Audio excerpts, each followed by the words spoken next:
Hey everyone. आज हम पढ़ने वाले हैं क्लास 6 की हिंदी बुक मल्हर का एक बहुत ही खूबसूरत पोएम चलाते चलो। ये पोएम हमें सिखाती है कि हमें हमेशा पॉजिटिविटी और होप के दीप चलाते रहने चाहिए। तो चलिए इस पोएम को अच्छे से समझते हैं इजी एक्सप्लेनेशन के साथ। कविता की विस्तृत व्याख्या, कविता का परिचय। यह कविता हिंदी के प्रसिद्ध कवि द्वारिका प्रसाद माहेश्वरी द्वारा लिखी गई है। यह हमें प्रेरित करती है कि हमें स्नेह, प्रेम और सकारात्मकता के दीप जलाते रहना चाहिए। चाहे जीवन में कितना भी अंधकार, कठिनाई, निराशा क्यों न हो, हमें अपने प्रयासों को नहीं रोकना चाहिए। जब तक हम रोशनी फैलाने का कार्य करते रहेंगे, तब तक दुनिया से अंधकार धीरे धीरे मिटता रहेगा। पहला पद। जलाते चलो ये दिए स्नेह भर भर, कभी तो धरा का अंधेरा मिटेगा। कवि यहाँ हमें प्रेरित कर रहे हैं कि हमें अपने जीवन में प्रेम, करुणा और स्नेह के दीप जलाने चाहिए। यह दीप प्रतीक हैं अच्छे कार्यों, सहयोग और सकारात्मकता का। जब हम समाज में अच्छे काम करेंगे, लोगों के प्रति प्रेम दिखाएंगे और एक दूसरे की मदद करेंगे, तो निश्चित रूप से दुनिया से बुराई, नफरत और अंधकार समाप्त होगा। कवि यह कहना चाहते हैं कि परिवर्तन एक दिन में नहीं आता, लेकिन अगर हम लगातार अच्छे कार्य करते रहेंगे, तो धीरे धीरे समाज से नकारात्मकता दूर हो जाएगी और प्रकाश फैल जाएगा। दूसरा पद। भले शक्ति विज्ञान में है निहित वह कि जिससे अमावस बने पूर्णिमा सी, मगर विश्व पर आज क्यों दिवस ही में घिरी आ रही है अमावस निशा सी। यहाँ कवि विज्ञान और आधुनिकता पर एक महत्वपूर्ण प्रश्न उठाते हैं। वे कहते हैं कि विज्ञान ने इतनी तरक्की कर ली है कि हम रात को दिन में बदल सकते हैं, अंधेरे को रोशनी में परिवर्तित कर सकते हैं, लेकिन इसके बावजूद दुनिया में अंधकार बढ़ता ही जा रहा है।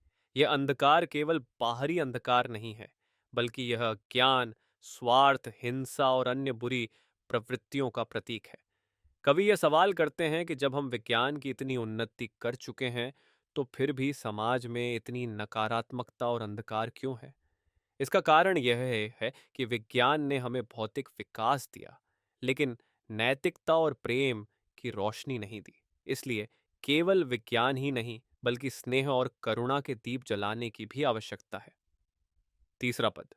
बिना स्नेह विद्युत दिए जल रहे, जो बुझाओ इन्हें यो न पथ मिल सकेगा।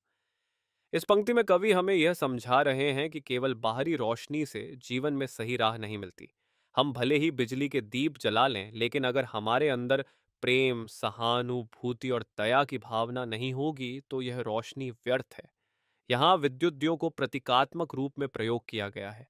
इसका अर्थ यह है कि अगर हम केवल भौतिक सुख सुविधाओं के पीछे भागते रहेंगे, लेकिन स्नेह और अच्छाई का दीप नहीं जलाएंगे, तो जीवन में सच्ची सफलता नहीं मिल सकती। इसलिए हमें भौतिक विकास के साथ साथ आत्मिक और नैतिक मूल्यों का भी ध्यान रखना चाहिए। चौथा पद। जला दीप पहला, तुम्ही ने तिमिर की चुनौती प्रथम बार स्वीकार की थी। तिमिर की सरित पार करने तुम्ही ने बना दीप की नाव तैयार की थी। कवि यहाँ यह बता रहे हैं कि जब पहली बार अंधकार से लड़ने की आवश्यकता पड़ी, तब भी हमने साहस दिखाया और दीप जलाया। इसका अर्थ यह है कि जब भी समाज में अंधकार, अज्ञान, अन्याय, बुराई फैला, तब भी किसी न किसी ने पहल की और ज्ञान, प्रेम और सकारात्मकता का दीप जलाया। दीप की नाव का अर्थ है आत्मा का प्रकाश, सच्चाई और ईमानदारी। जब भी जीवन में कठिन समय आता है, तो हमें इस नाव पर सवार होकर धैर्य और साहस के साथ आगे बढ़ना चाहिए। पांचवा पद। बहाते चलो नाव तुम वह निरंतर, कभी तो तिमिर का किनारा मिलेगा। इस पंक्ति में कवि हमें निरंतर प्रयास करने की प्रेरणा दे रहे हैं।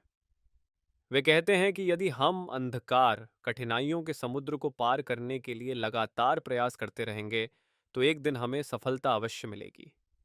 इसका अर्थ यह है कि हमें कभी हार नहीं माननी चाहिए। चाहे कितनी भी समस्याएं आएं, हमें सकारात्मकता के दीप जलाते रहना चाहिए। अंततः सफलता हमारा इंतजार कर रही होगी। युगों से तुम्ही ने तिमिर की शिला पर दिए अनगिनत है निरंतर जलाए। समय साक्षी है कि जलते हुए दीप अनगिन तुम्हारे पवन ने बुझाए। यहाँ कवि ये बता रहे हैं कि इतिहास गवाह है कि जब जब अंधकार फैला, तब तब कुछ महान आत्माओं ने इसे दूर करने के लिए ज्ञान और सत्य के दीप जलाए। लेकिन आंधियों में बाधाओं ने इन्हें बार बार बुझाने का प्रयास किया।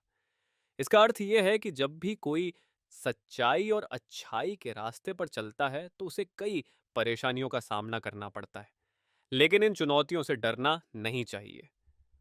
सातवां पद, मगर बुझ स्वयं ज्योति जो दे गए वे उसी से तिमिर को उजेला मिलेगा।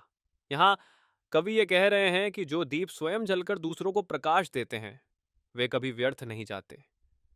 उनके द्वारा दिया गया प्रकाश अंधकार को मिटाने का सबसे बड़ा साधन बनता है। इसका अर्थ यह है कि हमें निस्वार्थ भाव से समाज के लिए कार्य करना चाहिए।